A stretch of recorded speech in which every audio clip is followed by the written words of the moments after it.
जसं प्राणी महत्वाचा आहे, एक तर आम्ही जंगलात जात नाही, तो जंगलातला प्राणी आता आमच्याकडे राहायला आलेला आहे, त्यामुळे आम्ही फॉल्टेड नाही.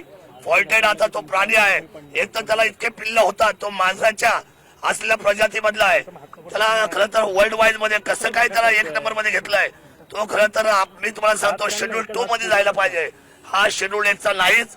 त्यामुळे आज फार मोठ्या संख्येने बिबट्याचा वावर होतोय, हल्ले होत आहेत, माणसं मरतायत, लहान मुलं मरतायत. मी मनापासून माझ्या मायबाप सरकारला विनंती करतो, एकनाथजी शिंदे साहेब तिथे तातडीने आले होते, त्यानंतर वनमंत्री आले होते. माझी विनंती आहे, बाकी काय उपाययोजना आणि भरपूर पैसा सरकारचा घालवण्यापेक्षा आणि प्रत्येक माणसाला 25 लाख रुपये देण्यापेक्षा माणूसच जाणार नाही, याची काळजी तुम्ही घ्या. शासनाचा योग्य अशा ठिकाणी पैशाचा वापर करा. आणि माझी विनंती पुन्हा एकदा मुख्यमंत्री आणि वनमंत्र्यांना आहे, आजच्या आज सुमोटो आपण कुठलाही मागे पुढे कारण न देता तातडीने फॉरेस्टच्या लँड सुद्धा अवेलेबल आहे. जुन्नरच्या आमच्या कुरण खानापूरला जवळजवळ 48 हेक्टर जागा, ज्याच्या तुम्ही 1000 रेस्क्यू सेंटरच्या बनवू शकता आणि 1000 रेस्क्यू सेंटर तुम्ही आईला नगरला बनवू शकता. जागा मुबलक आहे, कामाला सुरुवात करा. आणि 90 दिवसाच्या आतमध्ये एकही बिबट्या महाराष्ट्रामध्ये फिरणार नाही, याची दखल मात्र आदरणीय मुख्यमंत्री आणि वनमंत्र्यांना घ्यावी लागेल. ही आग्रहाची विनंती आपल्या सर्व चॅनलच्या माध्यमातून माझ्या पत्रकार बांधवांना मी धन्यवाद देतो. अतिशय संवेदनशील विषयावर हा मुद्दा राज्य पातळीचा आहे आणि राज्य तुम्ही खरं तर त्या ठिकाणी संवेदनशील घोषित करा, आपत्कालीन घोषित करा. वन्यजीव अभ्यासक माधव गाडगीळ यांनी सांगितलं आहे की उपद्रव करणाऱ्या बिबट्यांना ते ठार मारलं पाहिजे. तुमची काय प्रतिक्रिया? मंत्र्यांनी नसबंदी संदर्भात आश्वासन दिलं होतं, त्याचबरोबर ती जी बिबट वस्ती आहे त्या ठिकाणी भिंत बांधण्याचं देखील आश्वासन दिलेलं आहे. यातून काय मार्ग? मी आपल्याला सांगतो, हे मार्ग सगळे फोल झालेले आहेत. आम्ही गेले 20 वर्ष हा लढा लढतोय. 2014 मी बोललो होतो की बिबट वाढणार आहे. 10 वर्षापूर्वी कोणी याचा मनाव घेतलेला नाही. त्याची प्रजनन शक्ती मी त्यावेळेला बोललो होतो.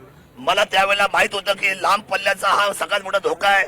शासन त्यावेळेला मनाव घेतलेला नाही. त्यावेळेला बिबट सफारी मी मागितली होती. बिबट सफारीमध्ये 25 ते 30 फक्त बिबट्या बसतात, पण आता हजारोची संख्येने झाल्यामुळे मला असं वाटतं गाडगीळ साहेबांना कदाचित ही गोष्ट माहीत नसावी. सर्वसामान्य माणसाचं जीवन धोक्यात आलंय.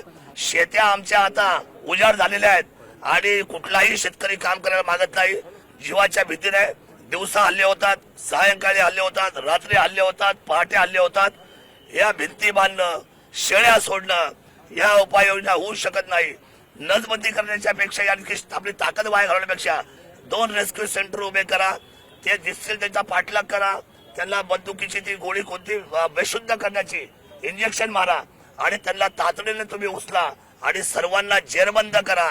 1000 बिबट एका बाजूला मादी आणि एक बाजूला नर असे तुम्ही वेगळे केले तर तुमचा नसबंदीचा विषय संपून जाईल. काही बिबटे रेस्क्यू सेंटर मध्ये, खासगी रेस्क्यू सेंटर मध्ये सोडण्याचं आश्वासन दिलं होतं. सह्याद्रीच्या त्या जंगलांमध्ये काही सोडण्याचे आश्वासन दिलंय. यातनं तोडगा निघेल का असं वाटतं तुम्हाला? बिलकुल नाही. एकही बिबट्या एकही जंगलामध्ये राहत नाही. सगळा आता तुम्हाला मी शुगर कॅन मध्ये राहतो, साखरेच्या ऊसाच्या शेतामध्ये राहतो, तो आमच्या घराजवळ राहतो. एकही बिबट्या जंगलामध्ये राहत नाही. शेळ्या सोडून तिकडे काय फायदा नाही. शेळ्यांच्या चोऱ्या माऱ्या होतील, शेळी लोकच घेऊन जातील, तिथं बिबट्या काय तो घेणार नाही. आशिष शेलार म्हणते की जसं कोरोना होता त्याला ट्रीट केला गेला त्याच पद्धतीने या बिबट्यांना ट्रीट करायला पाहिजे. नाही म्हणजे कसं ट्रीट केलं पाहिजे? कोरोनाला समजा आपण इंजेक्शन दिली होती लोकांना, बेंबीमध्ये दिली ना, बेंबीमध्ये इंजेक्शन दिली होती कोरोनामध्ये. आता यांना आधी पकडा तर खरं, मग यांना कुठले इंजेक्शन द्यायचे आपण ठरवू.